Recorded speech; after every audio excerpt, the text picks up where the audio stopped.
যে আমাদের উপজেলাতে হয়তো সর্বোচ্চ 12টা ডিলার আমরা নতুন নিয়োগের ব্যবস্থা হয়তো হবে। এখন প্রসেসটা কি? আমরা এই যে আজকে মিটিং ডাকছি আপনাদের, আমরা আবার এগুলো যাচাই বাছাই করে আমরা একটা রেজুলেশন করব। উপজেলা সার্ভিস মনিটরিং কমিটি এই রেজুলেশন করে আমরা ডিস্ট্রিক্টে পাঠাবো।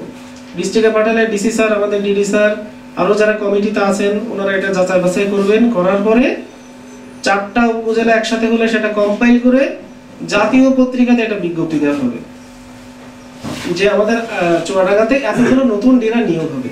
তার মধ্যে আলমডাঙ্গা এটা, এবং ওয়ার্ড ভিত্তিক একবার কৃষি ব্লক ভিত্তিক যে হাট 1 নম্বর ভাঙবাড়ি ইউনিয়নে ভাঙবাড়িয়া কৃষি ব্লকে সারের ডিলার নিয়োগ হবে। একদম স্পেসিফিক ভাবে আপনারা এই নিয়োগ বিজ্ঞপ্তিটা পত্রিকাতে পাবেন। পাওয়ার পরে আপনারা কি করবেন, আপনারা কি কি কাগজপত্র লাগবে সেটা আমরা এখন বলে দিব।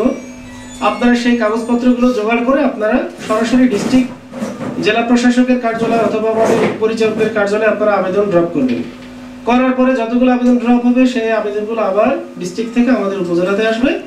আমরা আবার ইউনিয়ন পর্যায়ে যে, ব্লক পর্যায়ে যে, ওয়ার্ড পর্যায়ে যে সেটা যাচাই বাছাই করে দেখব।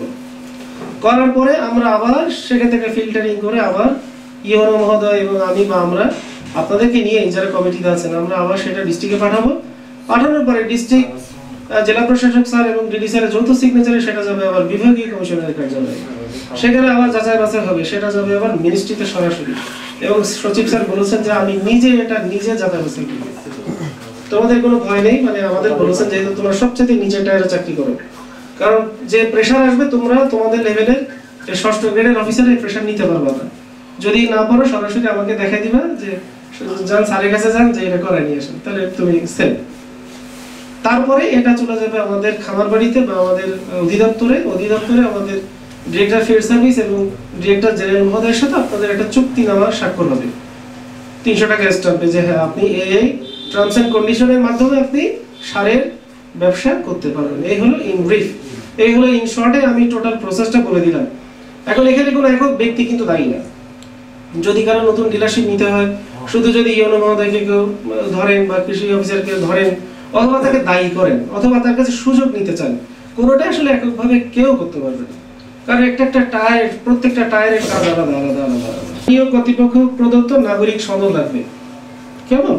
তারপরে পাসপোর্ট সাইজের 4 কপি ছবি লাগবে, হালনাগাদ ট্রেড লাইসেন্স লাগবে, গোদাম বা দোকান যেটাই বলেন না কেন সেটা যদি নিজের হয় তাহলে পর্চা লাগবে ওই জমির, আর যদি ভাড়ার হয় চুক্তিনামা লাগবে, কেমন? তারপরে ব্যাংক সচ্ছলতা সনদ। এখন আসেন, ব্যাংক সচ্ছলতা সনদ মানে কি? মানে হচ্ছে মিনিমাম 10 লক্ষ টাকার ব্যাংক সলভেন্সি তার থাকতে হবে। এখন কি আমি আজকে হঠাৎ করে একজনের কাছে ধার করে নিয়ে এসে 10 লাখ টাকা দিলাম আর সলভেন্সি দেখালাম, তা কিন্তু হবে না। কারণ স্টেটমেন্ট নেবে বিগত 3 মাসের, যে গত 3 মাসে আপনি বা আমি ওই 10 লাখ টাকার ট্রানজাকশন করেছি কিনা, আদৌ এই সক্ষমতা আমার আছে কিনা। ঠিক আছে, এই জন্য যদি কেউ ডিলারশিপ নিতে চান এখন থেকে ওই 10 লাখ টাকা তার ওই যাবে আসবে ইত্যাদি ইত্যাদি।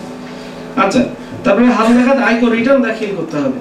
এটা কিন্তু আগে বাধ্যবাধকতা ছিল না। যারা টিন সার্টিফিকেট খুলেছেন বা আয়কর দেন নিয়মিত, সরকারকে আয়কর দিতে হয়, এরকম আয়করের মধ্যে তাকে থাকতে হবে। তারপরে পূর্ব অভিজ্ঞতার প্রমাণ যদি থাকে, উনি যদি আগে ওই যে সাব ডিলারশিপে সার বিক্রি করে থাকেন, এরকম যদি কোনো তার পূর্ব অভিজ্ঞতা থাকে উনি একটা প্রায়োরিটি পাবেন, আর কি একটা সুবিধা পাবেন। আচ্ছা, আবেদন ফি 2000 টাকা পোস্টাল পে অর্ডার বা ডিডি যেটা করেন না, এটা কিন্তু অফেরতযোগ্য। এই 2000 টাকা আপনি ফেরত পাবেন না। আবেদন যখন করবেন 2000 টাকার পে অর্ডার বা ডিডি সাথে দিয়ে দিবেন।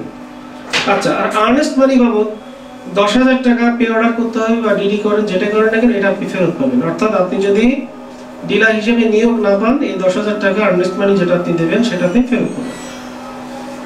এখন গতবার এতদিন ছিল আমাদের বিসিসি যারা ডিলারশিপ ছিলেন তাদের ব্যাংকে জামানত ছিল 2 লক্ষ টাকা, কেমন? 2 লক্ষ টাকা উপজেলা নির্বাহী অফিসার এবং উপজেলা কৃষি অফিসারের যৌথ সিগনেচারে আমরা একটা ব্যাংকে জমা রেখেছি। এটা আছে ব্যাংকে জমা আছে। এখন এটা বেড়ে কিন্তু হয়েছে কত, 5 লক্ষ টাকা। তার মানে আপনারা যারা অলরেডি 16 জন আছেন তাদেরকে আরো 3 লক্ষ টাকা করে জমা দিতে হবে। এখন সেটা কখন দেবেন? সেটা যখন আপনাদের সাথে আবার একটা নতুন করে চুক্তি হবে। আমাদের অধিদপ্তরে যারা এক্সিস্টিং ডিলার আছেন, বর্তমানে যারা আছেন, আপনাদের সাথে আবার নতুন করে চুক্তি হবে। চুক্তি হওয়ার পরে বলে দেওয়া হবে আপনারা তখন সেই নির্দিষ্ট কোডে আপনারা অতিরিক্ত 3 লক্ষ টাকা জমা দেবেন। আর যারা বিসিসি ডিলারশিপ আছেন তারা সম্ভবত 25,000 টাকা তাদের জমা আছে ব্যাংকে, বিএডিসি, হ্যাঁ, তারা দেবেন হচ্ছে 4,75,000 টাকা। সেটা নির্দিষ্ট একটা কোডে আমরা বলে দিব, তখন আপনারা জমা দেবেন।